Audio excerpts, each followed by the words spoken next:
You're listening to In Sickness, a podcast about caregiving with Allison Breininger and Justin Bima. Good morning, Allison. Hey, Justin. How are you? I'm hanging in there, I guess. Yeah. It's been a roller coaster of a week. Okay. Tell me. Yeah. So at the end of last week, I had the opportunity to take a pretty incredible little trip. Sarah's always, she's excited that I, with my birding, and she finds these birds that's like, you should go try to find this bird. Kind of thing. And so for a long time, she's like, you should try to see the blue-footed booby. And I don't know if you're familiar with this bird. I am, from like a magazine Maya had as a child, because of course kids think that name is hilarious. Of course. But it's this like bird that lives like along the ocean, and it's got these bright blue feet, and it kind of just has this overall goofy appearance. And so Sarah was also like, you need to kind of get away for a couple days, and that would probably be good for you. So I kind of like did some research and figured out I can fly down to Cabo. The birds live there. I can get a hotel in kind of the sleepy part of the city for a couple nights, and let's see some birds. Yeah. So I did, and it was a amazing, life-giving trip. Did a lot of hired a guide and saw a ton of new birds. Yeah. Including the blue-footed booby. Yes. That was a success. That's awesome. Huge, exciting thing. But it was it was like seeing birds and such that feels like very National Geographic or Planet Earth kind of animals. And to I think you kind of assume that you'll never get to see that stuff yourself. Mm-hmm. Or I have, kind of with how life has gone. Sure. And so it was really special to have some moments like that of really seeing something incredible out in the world. Right. Well, when I think about our last time's topic about how do you meet your loved one's needs without getting lost, right? I mean, what a beautiful example of that. And I mean, we talked last time too about, you and I both have really, I think, uniquely beautiful marriages, right? Yeah, and so this isn't always the case, but that for you, that Sarah said, hey, you should go do this thing, and that because you talked last time about how do you find ways to fill your bucket, or how do you figure out what are the things I used to love to do, and how can I keep doing that? And so, for you to find this way, it wasn't this 3-week excursion. It was a couple of days, but that she encouraged you, and that you were like, yeah, I'm going to do this. And that it's just so powerful when you said you think you're never, especially with your life, you're never going to be able to do this thing or see this thing. And then you did. Right. And so how that's just kind of inspiring to be instead of just well, life is over. Yeah. That you were no, life is hard, and here's this cool thing that I built in for myself. So it's awesome. Oh, I'm happy for you. So that was an incredible experience. It was fairly jarring coming back from high 70s sun to when I arrived at the airport, it was snowing, and there were several inches of snow on the ground. So that was a fun kind of shock to the system a little bit. Yeah. But no, but the week has also been a really hard week. As I mentioned the last time we talked, I was waiting for insurance to come through to approve more TMS. Yeah. And so that has happened. Okay, good. Finally this week. And so next week I'm going to be starting up again, which I'm very excited to be doing that. Yeah. But it feels like in the weeks while we've been waiting on insurance that I've lost some of the progress that I've made. Sure. And that's been really frustrating. Yeah. And so, and so I'm hoping that once I get started back into TMS that I can kind of regain some of that ground. Yeah. But it just kind of has made for a real, roller coaster of a week, as I said, just kind of some real high highs, and then some real lows. Right. Coming and settling back into, life again. Yeah. Do you feel like because you said it was life-giving, your trip was life-giving, right? Do you feel like you were able to hold on to any of that? Or do you think it was sort of it was nice while it was happening, but now I'm back? I think that from the the mental aspect of the depression, I think yes. Okay. but I think like just the physicalness of the exhaustion of the like just feeling tired all the time, of just not having the energy or the motivation or the ability to focus, like that's not so much there. But I do think that from the like the mind side of things, having that and having that as something to kind of hold on to a little bit yet has been helpful. Yeah. Good. Well, I hope that I mean, obviously I wish you could like fly off to Cabo every weekend, right?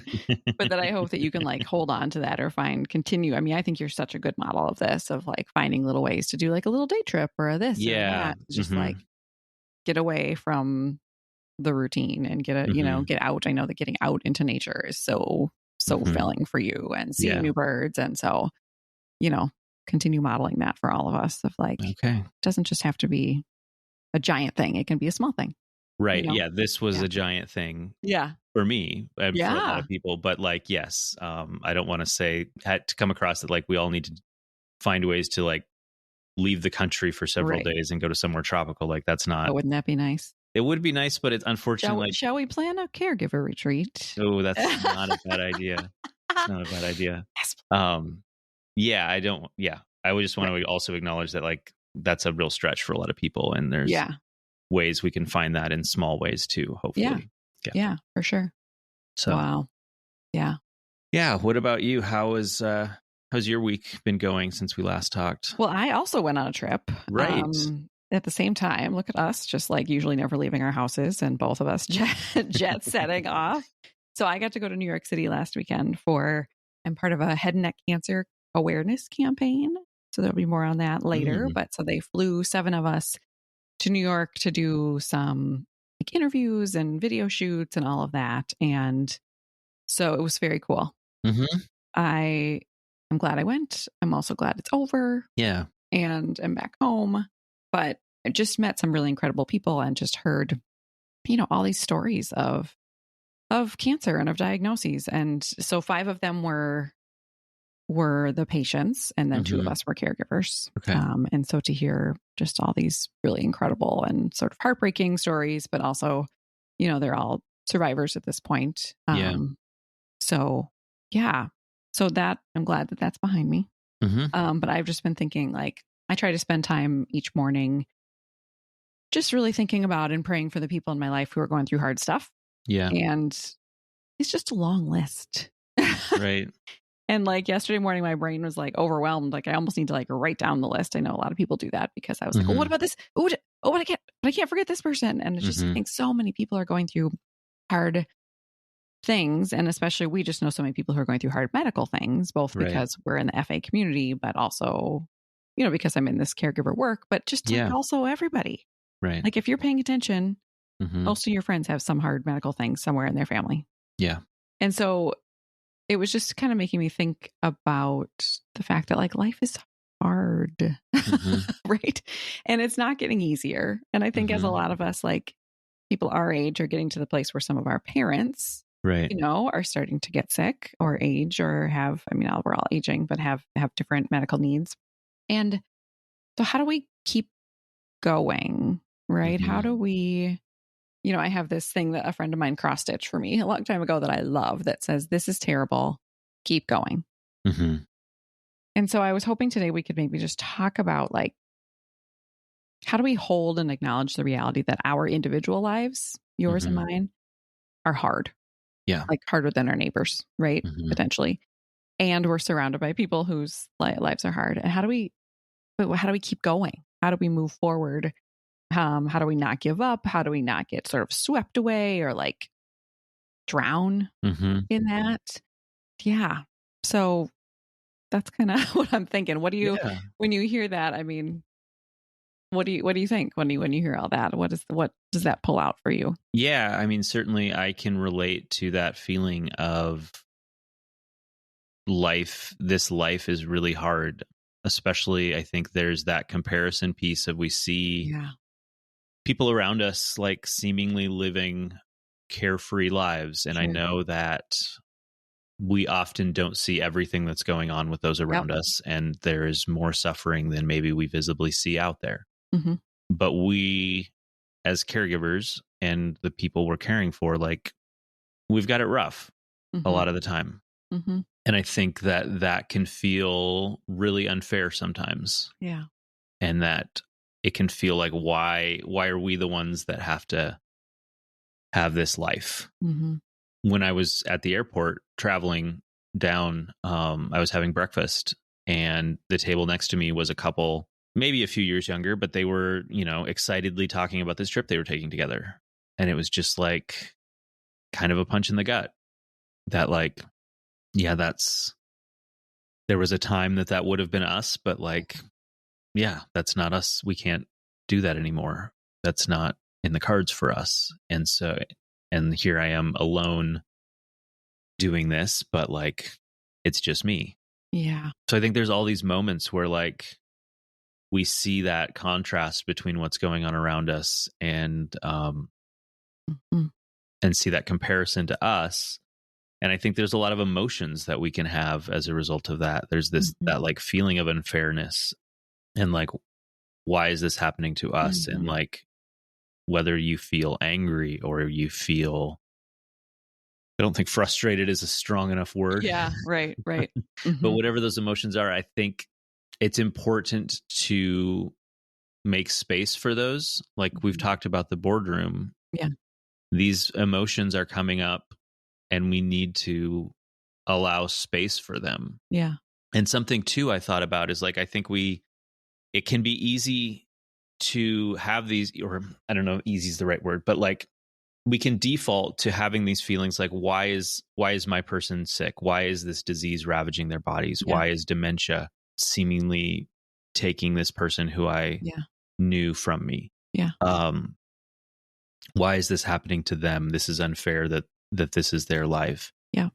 But like, remember yourself too. Like you can feel like it is unfair that you are seemingly in the position of left holding the bag to keep everything moving and going all together. For you personally, it can feel unfair that you have to navigate this Byzantine medical system and be constantly calling and advocating and like, and that you can't do the things that you used to do, and like to not lose yourself. Yeah. And you're in these kinds of emotions as well. Well said. Very well said. Trying to think where to even begin to respond to that, because you said so many things. First of all, I mean, thank you for the story. I mean, that you just painted such a vivid picture of that airport moment. Yeah. And I mean, I'm glad you did, because, here you talked about like, I went on this like life-giving thing, right? And you did. Yeah. And you met some life goals and you did all that. It was great. And you've talked about in the past, you and Sarah traveled a lot. Yeah. And if things were different, she would have been there with you. Right. And so, yeah, you're making the best of this hard situation and going on this trip by yourself. And really, you wish your wife was with you. Yeah. And you're seeing this couple next to you, and you just kind of want to, I guess I don't want to put words in your mouth, but I would just want to like shake them and be like, do you know how good you have it? Right. Do you even understand how cool it is that you're both here? Yeah. And you're both healthy enough to go on this trip? Right. Like, do you even understand? Right. And so, yeah, I think that we tend to, especially I think when someone's newly diagnosed, there tends to be this like, why? Why them? Why? And I love that it's a good reminder of like, and why us? Yeah. Right? Why is this happening to our whole family? Why is this happening to me? Why is my whole life altered by this thing that just is happening? This is like a bigger existential question, but Maya has a dear friend who is her age, who is in her final stage of life. And we were talking with her the other day about something, and I have thought this a lot with Sean too, that it feels like it's like their body is the thing that is not holding up, but their soul, their being, their personality, their mind, in the case of both of these people, is still there. Right. And so it feels so unfair and terrible that it's just like the shell part is the part that's not working. Yeah. But without the shell, the rest of it can't be with us anymore. Yeah. And it's like, come on, shell. Come on, body. Like, you know, it just is like, it feels so, I mean, unfair. Right. Did you personally ever go through that? Like when this started happening, did you do the like, why us? Why me? Why her? Why? Not fair. Yeah. I don't remember like a defined like period of that. I think that there was so much going on trying to figure out what was happening, trying to like stay afloat. I don't think I maybe gave myself enough space to like feel some of that stuff. Sure. I think also just me personally, I think I haven't always seen the value in like that kind of emotion. Okay. Which I think I'm getting better. Like, you need to vent about that kind of stuff. Like, it's like we've talked about with the boardroom, like you feel that you've got to like give that space, like don't push that down. But certainly that's not to say that like it never crossed my mind. And it's like, I think I see it. I don't know. I think there's this like, you can be such ending up in this like bubble of like you, the medical system, and like the person you're caring for and like surviving. Yeah. That like somehow that can feel normal. Yeah. And then it's those moments like I was talking about at the airport. Yeah. Or I don't know, you're taking a walk and there's a family with their kids. Right. It's kind of like having a beautiful little walk as a family. And it's like, you get that punch in the gut again of like, oh yeah, what we're going through is not what most people's lives are like right now. Right. It's the comparison. It's that comparison hits you, and it's just like, oof. Right. Yeah. Even when I was in New York City for this thing, I mean, these are like my people, right? These are people who have gone through head and neck cancer. Yeah. But they've all gone through one diagnosis of head and neck cancer, right? And so they have terrible stories, terrible. And they're like, this changed my life and everything. And there's like the before and the after.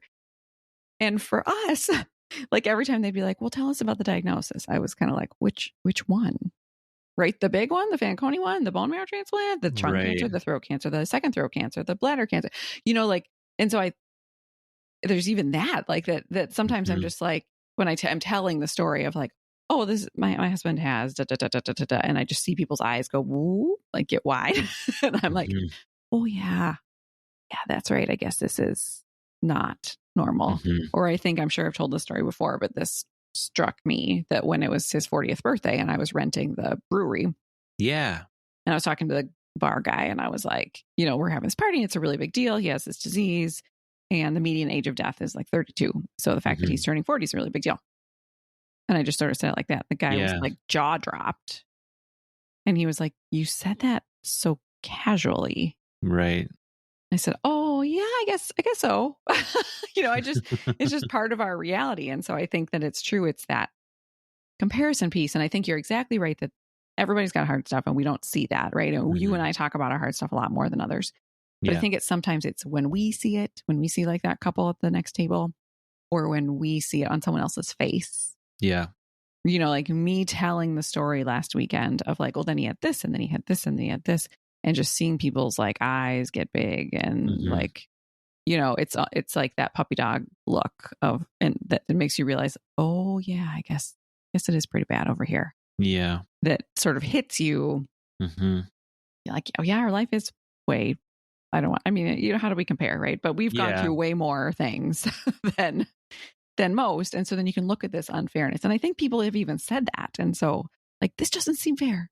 You're just the nicest couple. And it's like, well, I don't think that's really how this works. Yeah. Based on niceness, unfortunately, you know, but sometimes people themselves even say that it's not fair. It's true. Yeah. Not fair. Yeah. But I think when you're bringing up the boardroom, I think that's so important too. I'm actually reading the book by the guy who came up with that whole concept. Oh, okay. Internal family systems. It's called No Bad Parts. And essentially it's about that. Like, I think that we think too often, like if an emotion is quote negative, you know, then it's not good. But I think instead, when you first said that you don't usually subscribe to that, taking time for the like, why me? At first that sounded to me like, oh, well, that's actually good. That's like, you know, staying above the fray. But then when you said, but you actually need to, I was like, oh, yeah, I guess we do. And so to think about, you know, when I picture my boardroom and going in there, and I think that why me part, I picture it as like almost like a toddler having a temper tantrum on top of the board table and just being like, this isn't fair. Yeah. Why? Why? You know, like pounding their little fists on the table. And I think you make a really good point that it's important for us to let that little voice have its day. Yeah. To say like, hey, anger or reason, you know, like what, or unfairness, like whatever you want to call yourself. Like, what do you have to say to us? What is it that you want to get out? Because you get to talk too. We don't just have to squash you down because it is unfair. Yeah. Yeah. And so whether that's like something you do with yourself to kind of go through that, like if you have a trusted friend who you can vent to, like I think that's a really healthy thing to be able to do. Or whether that's, you know, therapy can be a great place for that as well. Yeah. But to find outlets to, just feel free to express whether it's the unfairness, the disappointment around all of this, just to say how it is. Yeah. Without feeling like that's something you need to shove aside or shouldn't be feeling, or like you're not the one that's sick, so like I shouldn't be. Exactly. You know, at least that's not me there. I don't know that, because that comparison piece comes in too, that like, right. Well, how can I be so upset about this being unfair for me? Yeah. When it is my person that I'm caring for, like it's unfair for them. Right. But like, we're all individuals and we all have stuff that we're facing, and like comparing our hard things to each other, like that's not the point. Yeah. Like, Yeah. And I think about your airport story. Like if you weren't here with me today, would you have told that story to anybody? You know, about seeing that couple at the airport. You know, and so maybe not. Time, so you would have just sort of sat with that. Yeah. Right. And so how are the ways that, if you didn't have this conversation with me, how are the ways that we can notice moments like that and give that moment kind of its due to say, oof, seeing that couple over there feels like a punch in the gut. Yeah. What's that bringing up for me? You know, and to think about like maybe you're an internal processor, or maybe you do want to say it to a friend, but then friends who are listening need to say, well, but you know, you and Sarah did get to travel a lot when you were younger. Yeah. That was cool. Or, well, at least you got to go to Mexico. You know, no, that's not the point. Yeah, right. Right? You are grateful for those things. And it can still feel terrible to see this couple and realize that that's what you thought was going to happen in your life. And that's not what is in the cards for you anymore. Yeah. Yeah. You brought up the word disappointment a minute ago. Yeah. And I think that's another one, right? Like we can feel, so life is hard. We can feel like that's unfair. Yeah. We can also experience a lot of disappointment around that. So much disappointment. Yeah. Right. So even seeing that couple, like that can be disappointing. Right. That's another board member. Disappointing to be like, I thought that was going to be us. And I feel disappointed that that's not the thing. I think disappointment about things like that there's even little things that we might schedule or hope that are going to happen that get canceled. I mean, I just am always assuming that things that I schedule are going to get canceled. Right? Yeah. And so there can be disappointment in that fact that like the day-to-day even things that we want to do, not even, so there's the big picture stuff like you having kids and us adopting more kids and stuff like that we thought was going to happen. Huge disappointment. And then there's the little disappointments, the daily disappointments of, I thought we were going to go get to see our friends tonight, and that is not happening because he is not well enough. Yeah.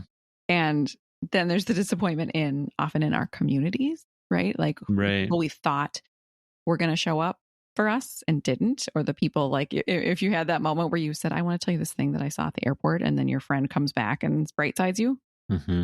Disappointing. Yeah. Right. In the medical, what did you call earlier? The Byzantine medical system, yeah, right? In the medical system, in the insurance system, like It's just so much, so many reasons for us to be disappointed. And so how do we slog through that, right? How do we keep on going, right? This is terrible. Keep going. But how? When there's just like clouds of disappointment all around us, you know? Mm-hmm. Got a good answer? I have an answer. Okay, good. I think one thing that we can focus on, and we've talked about it before, is I think self-compassion. And to, when these disappointments come up, to like, if we can pause, if we can acknowledge the pain that it causes us. Sure. And sit with that, and to just like give ourselves a hug, or, you know, I'll put my hands on my chest and like apply pressure, and like just let yourself feel that pain, let yourself direct that compassion back towards yourself and be like, yeah, this is hard, this is disappointing, and like to just be with it for a bit. It's not going to take it away, it's not going to mean that it's not going to happen in the future, but I think just giving it that space and acknowledging that it's there, and letting yourself see that part of you, I think is a helpful like muscle to exercise. I think that's just a better, because I think you can spiral in other directions from that. Like you can feel disappointed, and you can feel like this is how it's always going to be. This is how it's always been. Like we're never going to catch a break. Yeah. And just like this zooming out into this, like seeing this life laid before us that nothing is going to go our way, that everything is just overwhelming and such. Like, what do we do? It's you can feel helpless and frozen in that. And I think the more that we can just in small moments stop and just sit with ourselves and the pain, and just be present with that, I think that's an answer. I don't know if it's going to be the thing for everybody. I don't know if it's the full solution. But that's something. Yeah. No, I think that's really beautiful, because I think we can be so used to being bright-sided that we bright-side ourselves.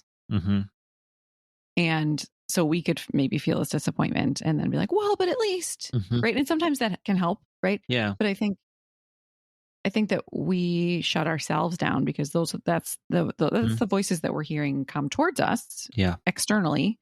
So those are the voices we start using to ourselves, as opposed to that self-compassion, or as opposed to giving it that space. And as we've always said, like if you don't sort of process some of this, it can come out sideways. Yeah. So I feel like I've heard from a lot of people lately who are just like, I'm really angry. And I think that sometimes when we don't deal with all of the things, right, they can come out as anger, as sadness, as whatever. I have a friend who recently had something really scary happen with her baby, who just like slipped in the bathtub and was like, had this kind of scary bathtub moment. Just lasted a second, right? But scary. Yeah. And then 2 days later, my friend thought the mom was like dying, like went to the doctor because she was like, I think I'm having a heart attack. I can't breathe. And and then realized later, like it was that she didn't process this really scary thing that happened 2 days ago. But then 2 days later, when she had a quiet moment, her body was like, okay, now we're going to, right. And so it's that noticing it in the moment of, I feel disappointed. Yeah. I feel disappointed. And it makes perfect sense that I am disappointed about this thing, that I'm disappointed in that friend who didn't show up, that I'm disappointed in the medical system, that I'm disappointed that this thing got canceled, that this is the way my life is going, is in this moment. I feel disappointed, and that's okay. It's okay to feel disappointed. Yeah. And like I said before, the way that the boardroom works for me is that I go in there and at first I just say like, mic is open. Who wants to talk? Right. And if disappointment shows up, I'm like, hey, disappointment, what's up? What do you want to say? And I just sort of listen. Yeah. I picture disappointment as a being, a human or whatever. And then after disappointment sort of talks about like, this person didn't this, then I say, okay, disappointment, what do you need? Yeah. And then often I can hear like that them say, I need to be able to vent that to someone. I need to tell someone, I need to this, I need to that. And like, okay. And I make it sound really easy. And I know it's not that easy for everybody, but this is sort of a system that has worked for me. But I need to remember to do more often. But I think it's a huge part of it is just saying the mic is open. Who wants to talk? Yeah. Who wants to come up? Who's around? Which emotion is hanging out and wants to come up? And then to say, all right, emotion, whatever you are, talk to me. Yeah. And just giving it that space. Because like the book is called No Bad Parts, right? Yeah. It makes perfect sense that we're having all these feelings, but we don't let them happen. Right. So how can we give them that space and then ask them what they need and try to, and maybe all they needed was that moment at the mic. Yeah. To speak. Maybe that's all they needed, right? But I think that giving ourselves those moments, either in our head or with a friend or on paper, is going to help process and, digest it all. I heard somebody the other day was talking about, we always talk about fight, flight, or freeze. Yeah. And that the opposite of that is rest and digest, which I had not heard that. And so I've been thinking about like, how do we do this? So that digest part they were talking about, like you always live in fight, flight, or freeze. You never have time to rest and digest. That's why it's building up. It's like, because you can rest without digesting. Right. But I think what we're talking about right now is that digesting of like, who's in there? Hey, emotions. Who wants to talk? Yeah. Sorry, that was me talking a lot. What are you thinking about? No, that's good. Something you said brought something to mind about, I don't remember which emotion it was, but like needing someone to know that that's happening. And I think that there is value for us to like be doing this internal work. Yeah. To like listen to these emotions, to not ignore them, to like sit with them and sit with the pain, and have that compassion for ourselves, these things we've been talking about.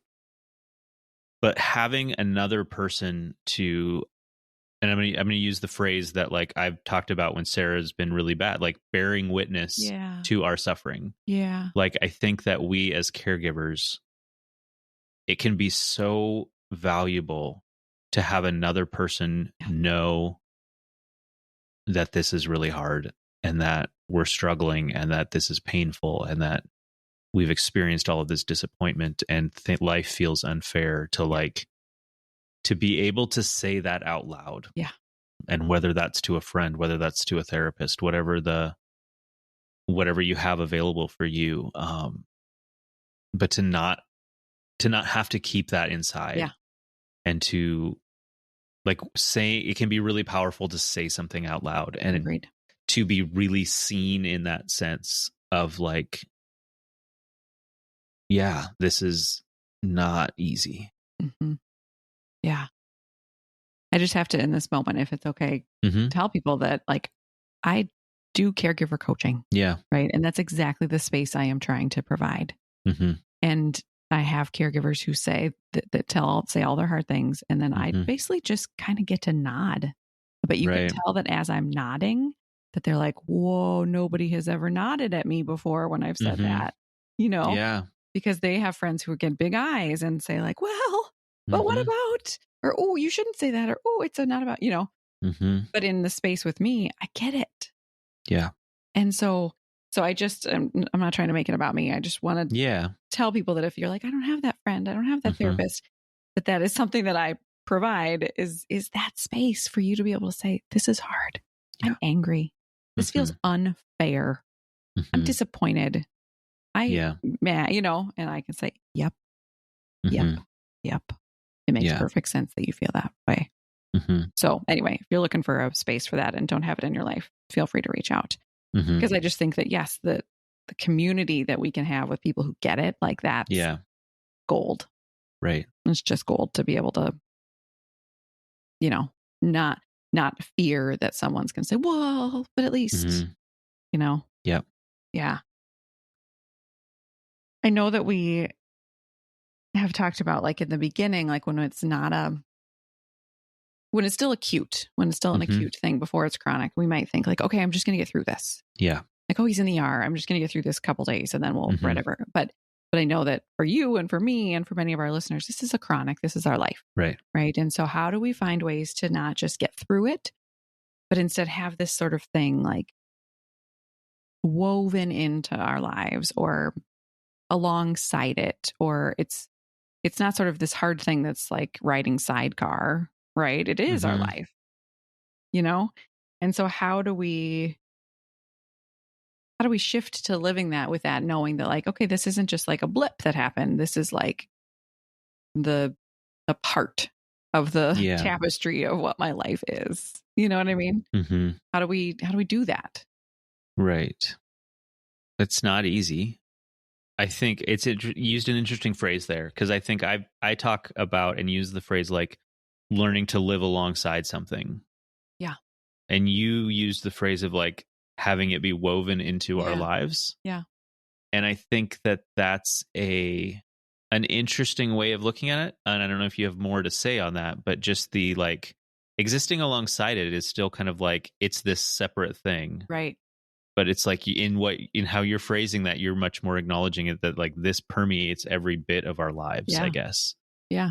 And that, I guess, accepting that, that is going to be the case. I think part of how do we make this transition is like the recognition that like suffering is part of being human. Yeah. That's kind of part of the deal. Yeah. Unfortunately. And so like everyone is going through that. We're going through that. Finding people that are going through similar things can be really helpful in like processing that and seeing that you're not the only one in this space. That I think that can be good. And I think that like how we choose to respond to this sense that like life is going to have suffering. Like you can live in the why me, why us, this is unfair space. Like I think it's important to feel that. It's important to acknowledge when those feelings are there, but I don't think that's a place to live. And instead, I think if we can, like, what can we do with the suffering that's in our lives? Like, how can we can't take it away, whether it's what our person is going through, whether it's what we're going through. But like, how can we sit with that? How can we feel it shift and change and realize that it's not a static, this is how I feel in this moment is not how I'm going to feel for the rest of my life. It is not always going to be this intense. Or what can I do to not take away, but like soothe or alleviate or like apply a balm to this suffering to like, to just ease things a little bit. Sure. What do you think about that? Yeah. I'm picturing sort of, it's like we squash it down, right? Yeah. Let's move forward. And then at some point it's like, it explodes, right? Or we give it its space. But I think the trick is how do we give it enough space, but not so much space that it pulls us under. Right. Right. We want to give the like, why me some airtime. Yeah. Right. Time at the mic. Right. But we also don't want to kick everybody else out of the boardroom and only give it the mic and lock the door because otherwise then it takes over and all we can think about is why me. Yeah. So I think that's the piece of like, how do we, and maybe if the boardroom analogy works for you, you go in there and you say, okay, why me? You got 5 minutes at the mic. And then it's somebody else's turn. Right. And it's somebody else's turn. And then at the end, okay, the meeting is adjourned. We heard you and we're going to move forward and let's go. We'll be back tomorrow, Yeah. So it's hearing it enough, but not so much that you are drowning and just stopping in it, I think another thing to focus on is like, okay, what is happening right now in the present moment? Yeah. And what can I control right now? Yeah. Because I think a lot of times it feels like so much is out of our control. Yep. Whether that's what's going on with insurance, whether that's like the illness that's our person is facing, what, who's going to show up for us. Like there's so many things we can't control, and that's hard. Yeah. Because as caregivers, we want to like try to control everything and improve the life of the person we're caring for, to fix things, to be there, to show up and help them. But if we can like be as much as we can, like focus on, okay, this is what's happening right now. Mm-hmm. What can I do right now? Yep. What can I do with the situation that is right in front of me? Yep. Yes, there's something going on with insurance, but like right now, I can't do anything about that. Yep. That ball is in someone else's court right now. Yeah. But I can sit and breathe and try to soften this tension in my body that I'm feeling over the situation. Yeah. And try to find little areas, find what can you control while all of this is going on. Sure. I think that can help soften the feeling of overwhelm, of that frozenness of like, what can I even do? Right. Yeah. When you're talking about a balm and softening, I have this wise friend the other who was talking about this thing called alternate nostril breathing, which I highly recommend that everybody looks up. It's very easy to do, and you can do it. Usually you do it by like plugging one nostril with your finger and but you can do it like energetically. Like you can do it without actually doing it, just like sort of imagining the breath go up and around. It's very, very calming. It's like one of the best things to do for anxiety. Huh. But she said, because she and I talk about the boardroom, and she said alternate nostril breathing is like a lullaby for your board members. And I was like, what? So I've been thinking about that. Like when I get like, whoa, I'm like, okay, do the breathing. Right. And just imagining sort of like someone like, playing a little lullaby in the boardroom, and all of them getting a little sleepy and like, chilling out a little bit. Mm-hmm. But again, back to the thing about what can we control. It's exactly the conversation Maya and I had the other day after leaving the hospital room from her friend. I could see her spiraling about like, I have the ACTs coming up and I have my play coming up and I have this. And it just, everything suddenly felt big. Yep. And I said, what are the things that we can control? This thing on the calendar, we don't need to do that. Mm-hmm. We thought it was a good idea when things were calm. Mm-hmm. We don't need to do it now. Right. We're going to delete that from the calendar. Yeah. This thing, that doesn't need to happen right now. You know what I mean? Right. And sort of just like, what are the things you can just sort of clear off? Because when things are hunky-dory, great. Yeah. Yeah. Mm-hmm. Cool. But when they're not, it's kind of like we talked about last time about like lowering your standards. Yeah. Some nights you just like, you had that dinner planned and you just say, you know what, we're all going to eat some cereal. Mm-hmm. And that's fine. Yep. Right. And then you can just control what you can control in the moment. Mm-hmm. Right. Yep. Yeah. Well, let's talk about how our supporters and our friends can show up for us, knowing that our lives are hard. I think one thing I'm thinking about is the remembering the piece about, hey, supporter, it's not actually about you. Yeah. And for them to sort of pay attention to the way their feelings are showing up as they're hearing someone talk, and to not let that take over, right? Remember the rings, and to think about if your friend is saying, I was at the airport and I saw this couple and it felt like a punch in the gut, right? That might make you feel uncomfortable or sad or whatever. And then pay attention to the feelings and how your feelings are what make you want to bright side and comfort and whatever. But right now you can, and if you feel uncomfortable about that, you can later go to someone in a bigger circle and talk about it. But right now you're comforting Justin. So when you're comforting Justin, your job is to comfort in. Yeah.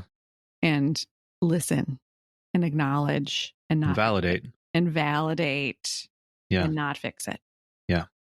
And I think that like one of those biggest, best questions is the thing about, are you looking for solutions right now or are you wanting to vent? Right. Always a good question. A great question. So even when I talked a couple times today about people's eyes getting big when I say things, like sort of pay attention to that, right? Because that's the kind of thing that can like shut down the speaker when they're telling you their truth. Just sort of pay attention to your response so that whatever it is, because they're caregivers, if they see it's making you uncomfortable, they're probably going to like start taking care of you. Right. And so how can you stay sort of like neutral and caring so that you aren't making it about you and not about them? Yeah. No, I think that's great advice for supporters. I think so much of this, just having someone to listen to us to validate what we're feeling, is a huge step in, like, when we feel like we're seen in this hardship, that can just, I don't know what it does, but it helps. Oh, for sure. To not feel like we are just in the dark alone. Yep. Pushing forward, but to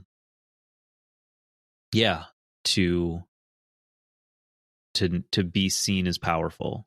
Mm-hmm. And I think too, as supporters, like, when you're feeling like, I don't know, if a caregiver is sharing with you and you're feeling uncomfortable, or you're feeling like the enormity of what they're facing, like, yes, don't, make the conversation about you, and yes, find someone for you to talk to about how you're feeling about all of that. But also, can you channel that, like, into what can I do to step into their lives in a meaningful, tangible, like, physical way? Yeah. To help. Yeah. Ease some of the, I mean, you're not going to solve everything, but, like, how can you become a more active part of their community? Maybe. Yeah. And I think even having, like, regular check-ins. Yes. I have a friend who for a while was going through a hard time, and she used the Care app, actually. And one of the things she used for that was on Fridays at noon, she wanted someone to check in with her.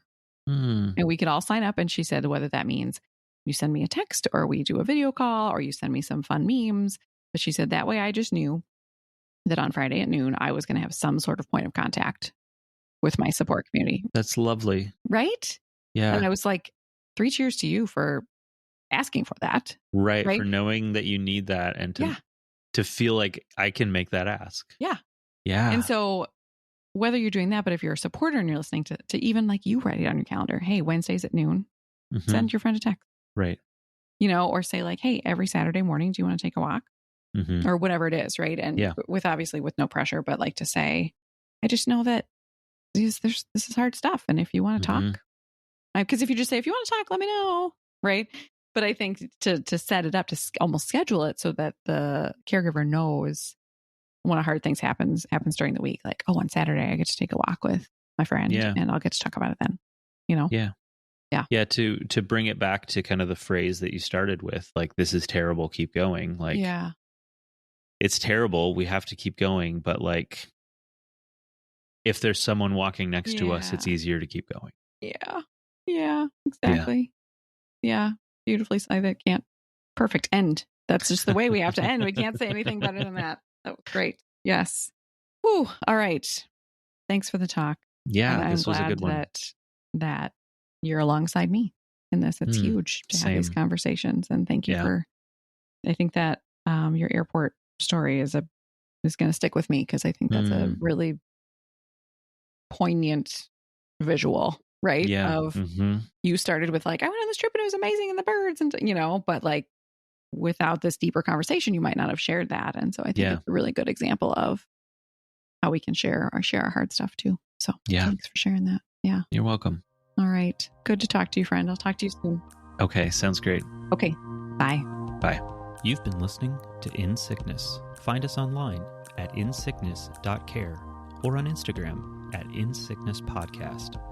You can send your questions and comments to insicknesspodcast@gmail.com. If you enjoyed the show, please share it with a friend or fellow caregiver, or leave us a review on Apple Podcasts. Thanks for listening, and take care.